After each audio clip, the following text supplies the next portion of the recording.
Just as their tradition demands, the brides-to-be, alongside other maidens from same kindred, would cover their faces with clothes and allow the groom to make his choice. At this point, whosoever he chooses, he must marry. On the day of their wedding, when the prince was called to choose his bride among the blindfolded maidens, he chose one of the maidens. When he uncovered her, it was Ugomma he picked. The world turned into misery for the prince. Words was not enough to describe how badly he felt, seeing that he has been tricked to picking his worst enemy. The most painful part was that no one had ever made this costly mistake since time immemorial. Why of all people would the prince make this kind of mistake, picking the wrong bride, and of all people, he picked Ugomma? Iloma lost her mother when she was 2. 2 years later, her father had a second wife who later gave birth to a female child, Ugomma. At first, life was like heaven to Iloma, but after the birth of her step-sibling Ugomma, she became a slave in her father's house. This was because few days after the birth of Ugomma, her father died, and this made her stepmother to change attitude towards her. She started treating her like a slave. At her age of 6, she had started doing hard jobs. She does the laundry, she fetches firewood and water alone.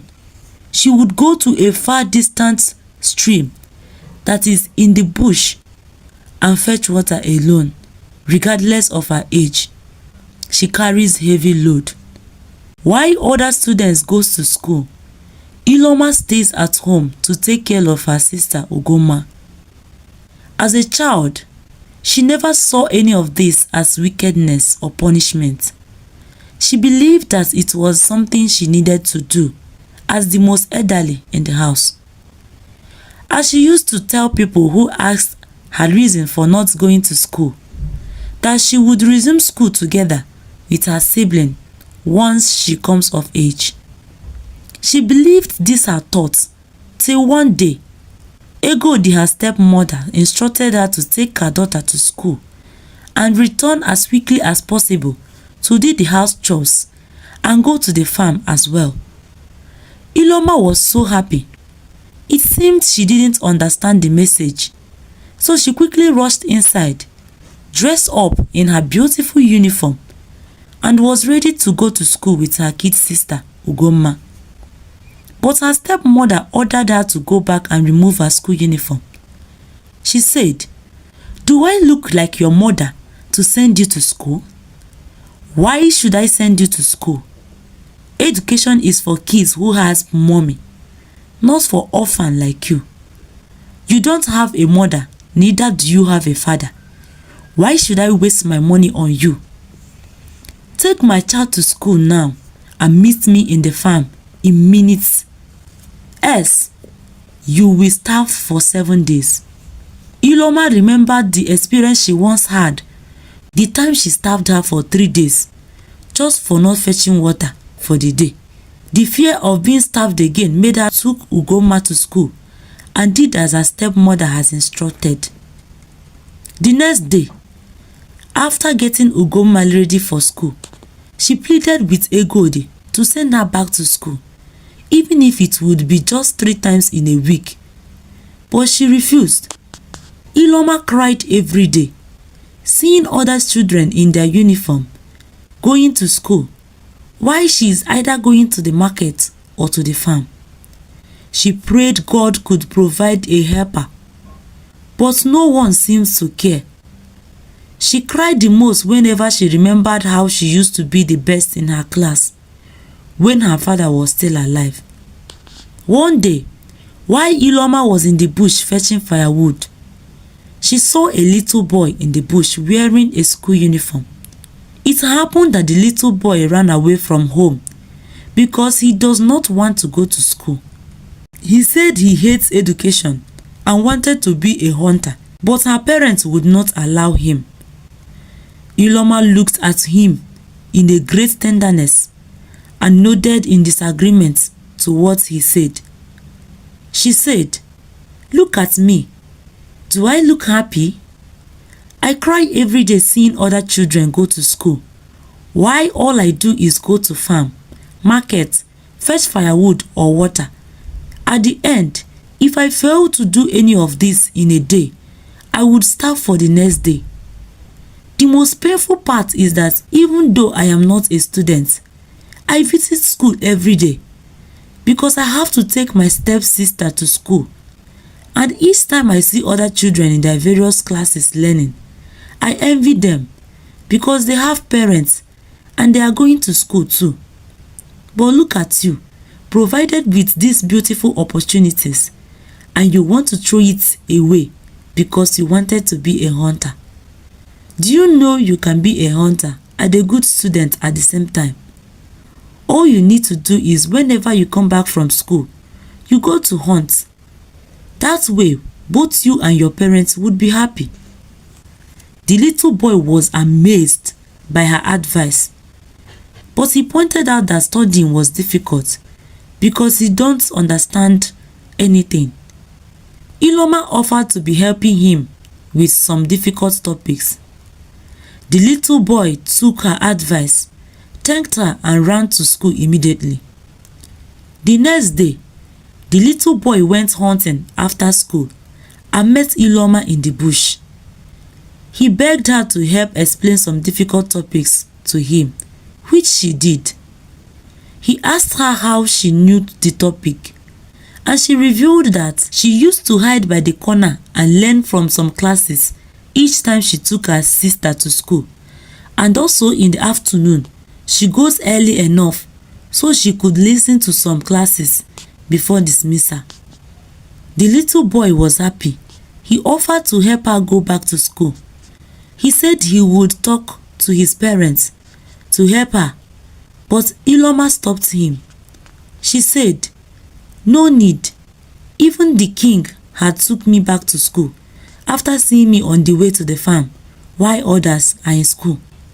He paid my school fees and got me new school uniform. But my stepmother burnt them and lied against me before the king. She said I burnt them myself. She even bribed the teachers to testify against me, and they all said I hated education, that I used to run away from school to go to farm because I prefer farming. I had no one to speak for me, so the king asked them to send me out of the school to avoid troubles. Even the king's most trusted teacher lied against me. I later found out that even the school headmistress wanted me off the school because her daughter was in my class and I does better than her. She was afraid I would win her daughter in the national maths competition, and whoever wins the competition would be sent abroad to study. But right now, everybody sees me as a truant. No school would even agree to accept me. Just leave it. I've already accepted my fate." The boy felt bad for her. He promised to help her one day. The little boy kept on meeting her each time he encountered any difficulty in his studies. At times, he brought snacks and some food to her. One day, Iloma convinced him to take part in the maths competition. She promised to put him through the required calculations that would help him pass or even win the competition at national level. The boy agreed, and she taught him as promised. As it was known across most people in their school, the only person that once challenged Amaka, the school headmistress' daughter, in a maths competition and won was Ugoma. Since she is no longer a student, definitely the winner of this year's competition must be Amaka. This was people's thoughts. Her mother, the headmistress, was so happy. She told everyone to prepare a very beautiful congratulatory gift for her beautiful daughter because she must emerge the winner of the competition. She bought all that her daughter would be needing to travel out before the competition. Normally, before they go for the national maths competition, they usually host intra-school competition, after which the top 4 students would represent their school at the state level. Then the top 2 students would go to national. During the intra-school competition, Obidike, the little boy Ileoma helped, came third. That was surprising to everyone, including his parents. They least expected him to come 10th, talk more of being among the top 3. At the state level, he came second, while Amaka came first. This sent more shock to the headmistress and everyone in their school.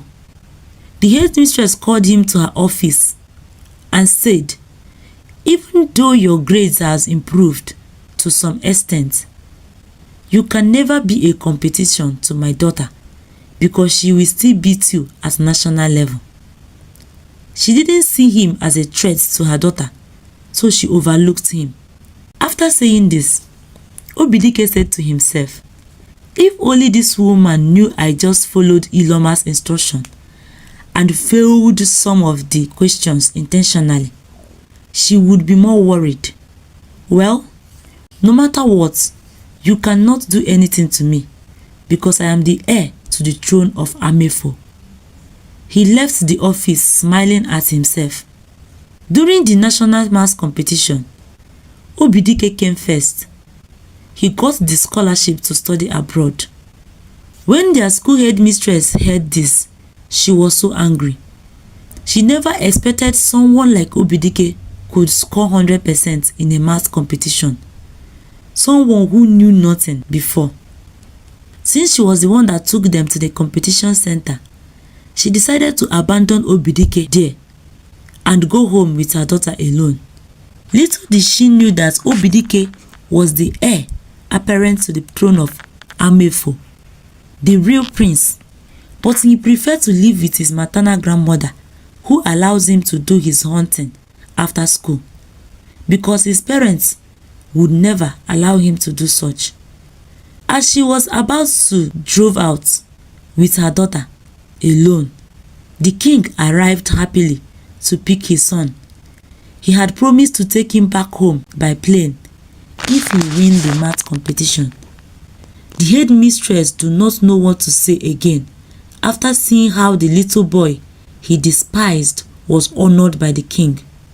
She went back home shamefully. On getting home, Obidike ran directly to the bush to meet Ileoma. He took his gold medal and gave it to Ileoma. He told her that she was the one who won the competition. He said, "Don't worry, I made a fake type of this medal, which I will keep in our house for my parents' sake. But you have the original one. Keep it safe.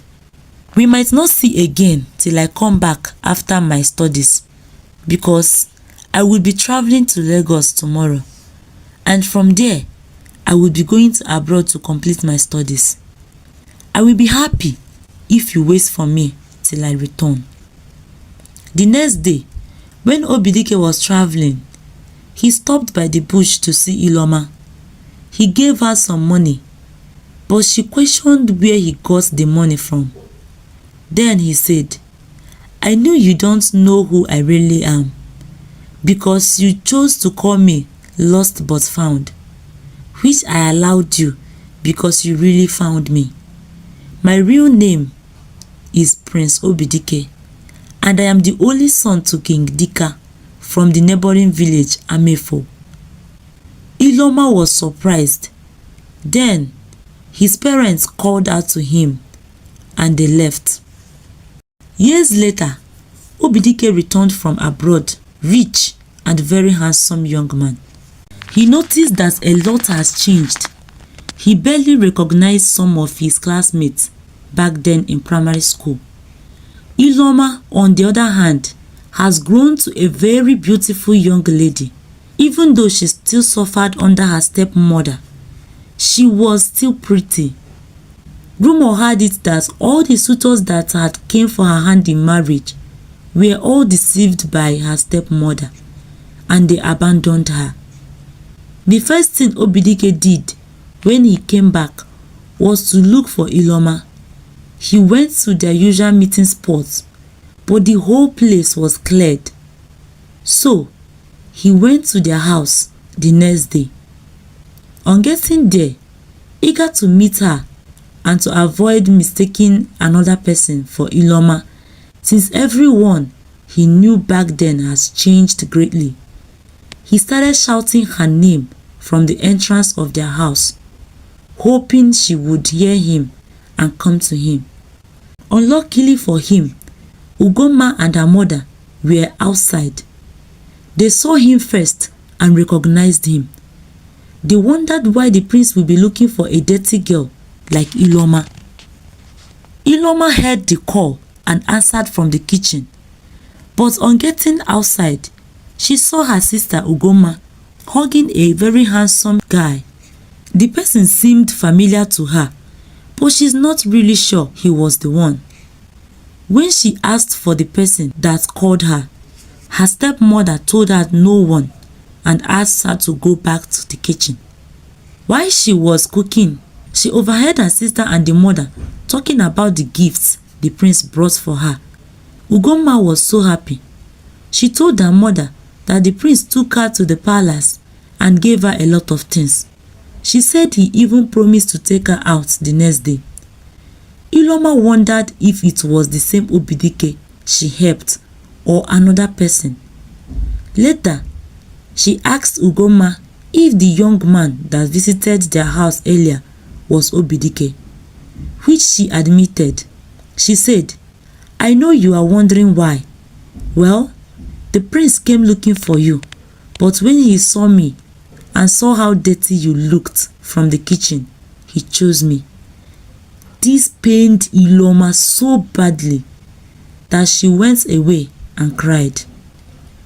The next day, the prince came to their house as promised. He spent some time with Ugomma. Iloma noticed he addresses Ugomma as Iloma. She wondered if he mistook her sister for her. The prince saw her doing all the work in the house and wondered if the person he is with was really Iloma. How can the person who used to be a maid be treated like a princess, while the princess turned to a slave? He equally noticed that the presumed former princess, he wondered why she hated him this much, even when they had no issue before. The most surprising part was the special treatment her stepmother gave him. He suspected something was not normal. To clear his doubts, he asked the presumed Iloma about her studies, which she gladly said she just graduated 3 years ago. "Did your stepmother later change her mind?" Obidike asked. Then she came back to her senses and said, "Yes. Why else will I be graduating from primary school just 3 years ago?" The prince felt pity for her. He promised to train her in school if she is willing to go back to school. After spending some time with them, he went back home. One day, while the prince and Ugomma were strolling round the village, some group of girls came and addressed his girlfriend as Ugomma. He wondered why, but Ugomma said they used to mistook her as her sister Ugomma. "How? But you both do not look alike." But she covered it up, saying that Ugomma, my stepsister, is too domineering, that people even forgot someone like me exists. It seems she always had a backup answer to every of the prince's questions, which makes him more confused. One day, the prince met Iloma alone in the stream. He offered to help her lift her pot, which she agreed, but after he helped her, She emptied her pot of water on him. It was clear she did it intentionally. But when the prince wanted to retaliate, she asked, "How does it feel to pay good with evil?" "Lost but found," she said and left. "What did you just call me?" he asked her. But before he could realize it, she was already gone. Something is not normal. I don't know why I feel connected to this girl. And the name she called me, only Iloma had addressed me by such name. He said to himself, "Are you sure the woman I am with is the same poor girl that helped me years back? I must find out the truth." The next day, he called the presumed Iloma and asked her to remind him of that name she used to call him back then. But she pretended to have forgotten because it has been long. How can she forget the name so easily when she never knew my real name till the day I traveled? How can her sister know the name, or was it a coincidence? The whole incident with the girl he met at the stream kept on replaying in his head. Ugomma returned that day and told her mother to marry off her sister before she ruins her chances of being with the prince. This made Egodi to arrange an instant marriage for Iloma with an old man that should be her father's age. On the day of the traditional marriage, Iloma ran away from the house because she didn't want to get married to an old man. This act from Egodi made the prince have more doubts that the young lady was her biological daughter. Why would she marry off her own daughter like that and support the one that she never liked to be with me? This was when he determined to find the presumed Ugomma and dig out the real truth. He went into the bush in search of the missing bride. There, he found her crying in the bush. "Young lady, why are you crying? And why do you run from your mother's arranged marriage? That was disrespectful," he said. "She's not my mother." Then she looked up and saw it was the prince. "Lost but found, what are you doing here?" she asked. "Lost but found," the prince repeated. "So it was you who helped me years back. What is your real name?" "I am Iloma. Why do you ask?" "Why didn't you tell me you were the one I have been looking for? You are with my sister, and you said I am dirty." "It's of no point telling you," she replied. The prince apologized to her and took her to the palace. Later in the day, he went to the wedding venue and told them that the lady they are waiting for is with him and is his wife-to-be. He told them to pack their stuff and leave or face the king's punishment. "What are you saying, my prince?" "I am your wife-to-be," Ugomma said. To her surprise, the prince called her by her name and said, "Ugomma, why do you pretend to be your stepsister Iloma?" "I didn't pretend. I am Iloma," she said. The prince replied, "If you are Iloma, then I will marry you instantly if you get the following questions correctly." She agreed. The prince then called everyone's attention and began to ask her, "If you say you are Iloma, what was that name you used to call me then?" I told you it has been long. I can't remember that." "Okay. After the maths competition, I gave you a gift. What was that?" "A jewelry," she said. The prince smiled. "What was the help you rendered to me back then?" She didn't even know, but she remembered hearing her stepsister telling one of her friends that she saved someone from a careless set trap in the bush. "I helped free you from a trap in the bush the day you mistakenly stepped into a dangerous trap," she said. "Really?" the prince replied. "It seems like he is enjoying her stupidity." He said, "Okay, where was the first place we met and what I was doing?" "I met you on my way to the stream while you were going hunting." She was happy. She remembered he used to hunt as a kid. The prince could no longer bear her claims, so he ordered that she be arrested immediately for impersonation. Some days later, the prince fixed his wedding with Iloma. On the day of their wedding, just as their tradition demands, the brides-to-be alongside other maidens from same kindred would cover their faces with clothes and allow the groom to make his choice. At this point, whosoever he chooses, he must marry. If he mistakenly chose the wrong bride, he must take her home and marry her. They believed whosoever he chooses must be the god's destined wife for him, and assumes the chosen bride is the rightful wife for him, and they will live happily and peacefully ever after. While the bride they came for must be the wrong one and would bring misfortune to the groom if he had married her. On the day of their wedding, something unimaginable happened. When the prince was called to choose his bride among the blindfolded maidens, he chose one of the maidens.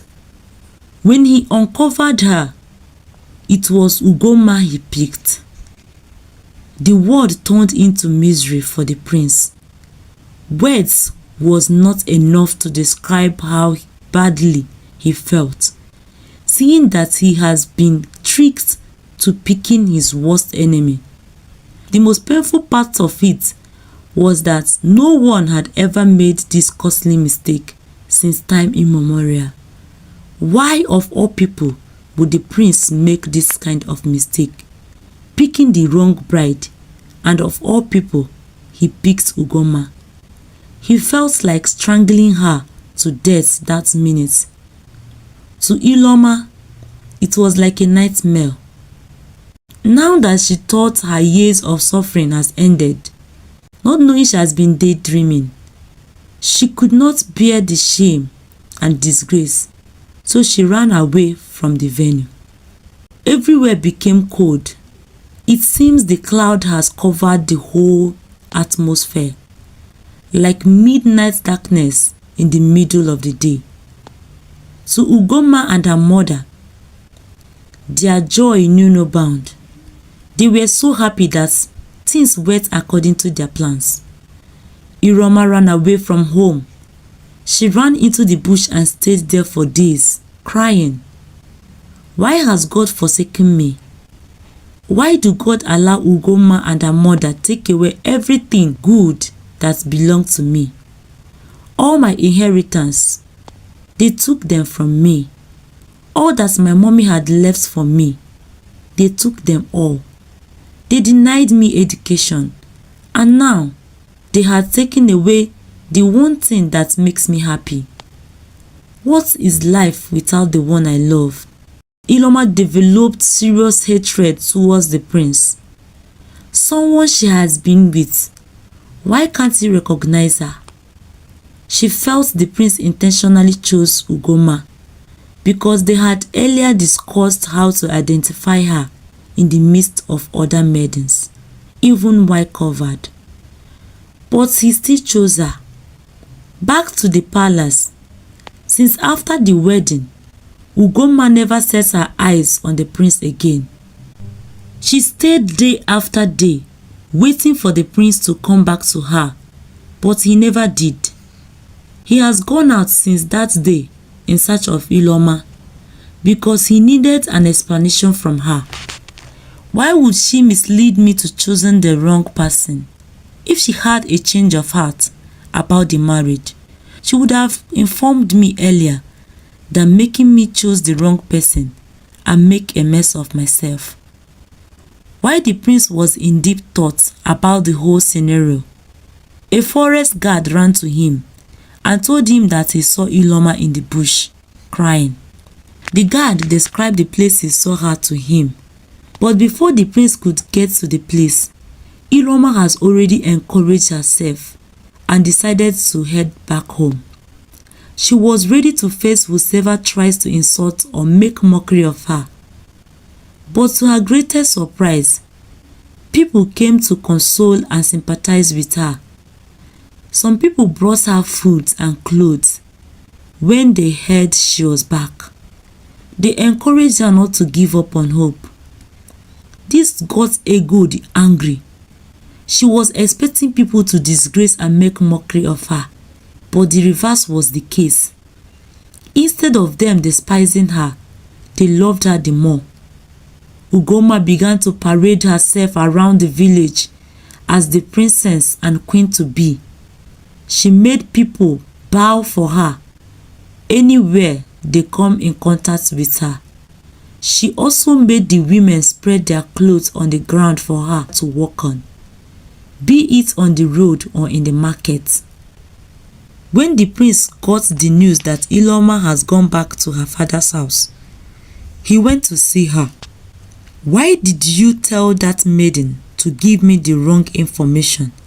the prince asked her angrily upon sighting her. "What maiden?" Iloma replied. The prince began to explain. "On the day of the wedding, a maiden came to me and said you have changed the signal because your sister Ugoma knew about it. So she told me you would whisper to me. So when I came across the maiden, she whispered and I thought it was you, not knowing it was your witch of a sister. I didn't send anyone to meet you," Iloma replied. It was then that they realized it must be all Ugoma's doing. "We must bring that maiden and force her to confess before the elders because she tricked me," the prince said, happy that he would soon get rid of Ugoma after the confession. But Iloma disagreed with him. She said, "Do you want to put yourself in trouble?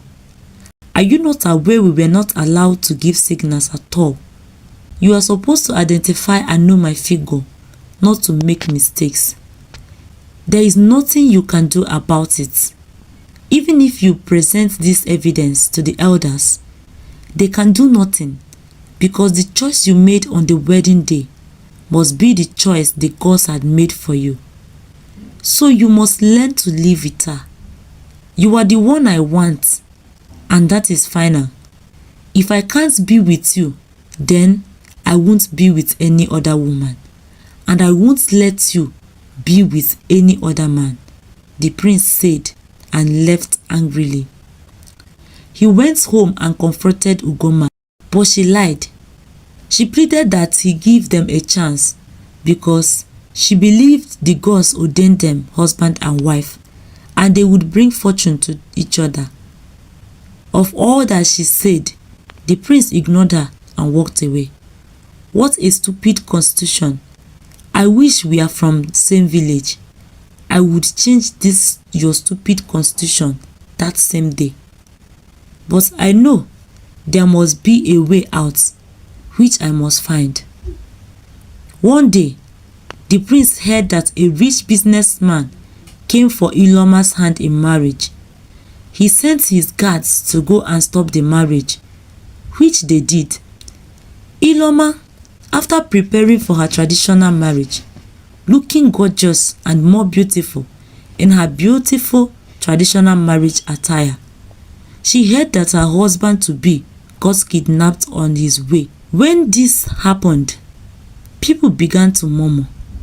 Some said she was born with misfortune. Her stepmother said she knew she was cursed from birth and can never get married to any man.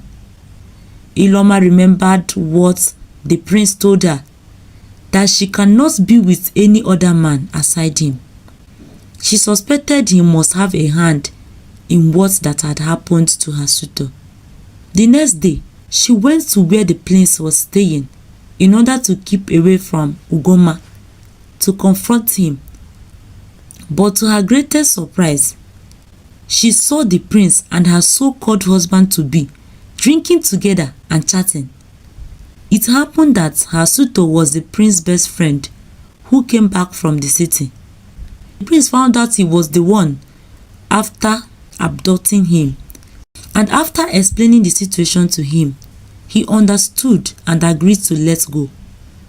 Iloma did not know what to say at this moment, but she confessed to them that she never loved the man. She said she only wanted to marry him just to get away from her stepmother's wickedness. One day, during the prince's conversation with his friend, he asked him if he had presented the evidence of what happened during the wedding to the elders and hear their verdict first. But he said Iloma did not agree with that because it was against the rule to even give a signal. That makes it easy then. Your major concern should be to make the maiden confess before the elders. If it's against the rule to give signals, then she should bear the punishment, his friend said. Prince Obidike bought the idea and began to look for the maiden that had lied to him. He found her and brought her before the elders to confess. He hoped her confession would solve the problem, but the elders told him that he had made his choice. Then the prince made up his mind that he would take a second wife. As a prince, you are entitled to have as many wives as you want. So he arranged his marriage with Iloma. Ugomma wanted to stop them but couldn't. Then her mother told her to bother less, for she was the first wife and the queen to be. Decision making in the house is in your hand. All you need to do is to make the palace unbearable for Iloma, and she will live on her own. She promised to take her to a native doctor to get jams that would enable her control her husband, and she can manipulate him to send Iloma packing. Ugomma agreed with her mother. She went and apologized to Iloma and made friends with her. Iloma was surprised for her sudden change of attitude. She began to treat her well, while her sole purpose was for the prince to see her as a good person and welcome her into his life. Then she can execute her plans. Little did she know that she was dealing with people that are wiser than her. During the wedding, Ugomma helped in preparing Iloma. She made sure everything went smoothly without loopholes. Her attitude surprised everyone, and people commended her for her selfless services. The prince and her stepsister, who is now her co-wife, thanked her, and they had dinner together. For the first time since she married the prince, they are sitting together. She was so happy. I never knew it would be this easy for me to execute my plans. Ha ha ha ha ha. She laughed out loud. Then she said to herself, by the time I would come back from the shrine, Iloma, you will fly away from this palace. The next day, after she returned from the native doctor's place and prepared meal for the prince with the jam she got, she served the meal and waited for the prince and his co-wife to return. Because she left the house very early in the morning, she had no idea where they went to. While she was waiting patiently, one of the bodyguards came and informed her that the prince and Iloma would not be coming back to the palace anytime soon because they had traveled to abroad. He said, the prince has instructed that you are free to go back to your father's house whenever you got tired of being your own husband. He told her that the prince only treated her well the past days because he don't want her to suspect his plans with his lovely wife Iloma. He gave her a note. On it, he wrote, I know you have your own plans, which made you to be all kind and nice to us. But I am sorry for beating you in your own game. Ugomma do not know what to do, so they knew all along and played me too. What am I going to do now? It's obvious I am my own husband. Why didn't I suspect they had the plans of running away after marriage? Hey, what face would I use to stand before the villagers if they knew my husband abandoned me and ran away with my stepsister? She consoled herself by saying that she is still the prince's wife whether he is around or not. She remains the legitimate wife of the prince, and everyone must accord her the respect as the princess. She continued gallivanting the whole village, punishing and treating people badly, all in the name that she is the prince's wife. Till one day, news came to the village that the prince now had a son from his wife Iloma. The whole village was filled with joy on hearing this, because this now makes Iloma the queen to be, because she is the mother to the next heir. Ugomma do not know what to do at this point. She staying in the palace is as good as she is not married. She packed her things and went back to her father's house, where she stayed with her mother. Because she had no home training, she had issues every day with her mother. This made her mother so angry that she gave her out in marriage to an old palm wine tapper who used to beat her every day. Years later, the prince returned home with his family to take over his father's throne after his father died. He got to know that Ugomma now lives in misery with her 4 children. Iloma saw her and could not recognize her because she was looking so unkempt. Ugomma, on recognizing Iloma, apologized to her for all the wrongs she and her mother did to her, which she forgave her. She gave her some clothes and promised to train her children in school. She took them as her own. She also forgave her stepmother. Obidike was made the king, and Iloma became his queen, and they ruled their kingdom in peace and harmony, maintaining his father's legacy.